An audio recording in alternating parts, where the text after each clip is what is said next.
वहम हिक क़िस्म जो ज़हनी मर्ज़ आहे जंहिंमें फ़र्द कंहिं ख़ासि ॻाल्हि शइ या हालत बाबति बेबुनियाद ख़्याल या तसवुर रखंदो आहे। इहो आम तौर ते अजाई डप ऐं परेशानीअ जो सबबु बणिजंदो आहे ऐं कॾहिं कॾहिं हक़ीक़त जे उबतड़ हूंदो आहे। कैनेडा जे हिक शख़्स खे बि वहम थी पियो। खेसि अहिड़ो दिमाग़ी मर्ज़ थी पियो जंहिंमें खेसि लॻी रहियो हो त जिस्म जो को हिसो संदसि जिस्म जो असुलु हिसो नाहे। कैनेडा जे सूबे क्यूबेक सां वास्तो रखंदड़ शहरी अहिड़े मर्ज़ में मुब्तला थियो जंहिंमें लॻी रहियो हो त संदसि हथ जूं आङुरियूं हुन जे पंहिंजे जिस्म जो हिसो नाहिनि।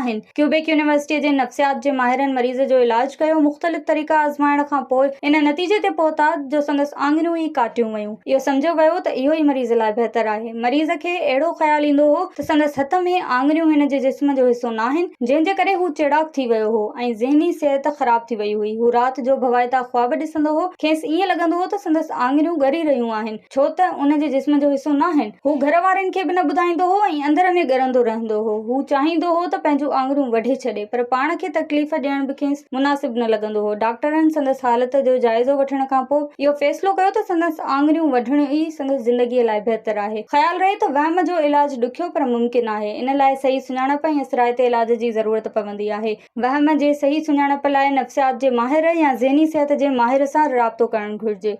सिंध में हिकु रिवायत आहे त हिकु औरत इहो सम्झंदी हुई त संदसि मथे ते दिलो पियो आहे ऐं हमेशा कंधु सिधो रखंदी हुई, न झुकंदी हुई, न ई कंहिंखे वेझो अचणु ॾींदी हुई। खेसि इहो डपु हूंदो हो त मतां संदसि मथे ते पयल दिलो किरी टुटी पवे। हिक ॾाहे संदसि इलाज सियाणप सां कयो। खेसि हिक दर जे हेठां गुज़ारियो वियो हो ऐं जीअं ई हूअ दर जे हेठां गुज़री त हिक असली दिले खे ज़मीन ते उछलाए टोड़ियो वियो। जॾहिं औरत पोइते ॾिठो त दिलो ज़मीन ते किरी टुटी चुको हो। औरत अफ़सोस मां चयो त मुंहिंजो दिलो किरी टुटी पियो। अहिड़ी रीति संदसि मथे ते दिलो हुजण वारो वहम ख़तमु थी वियो।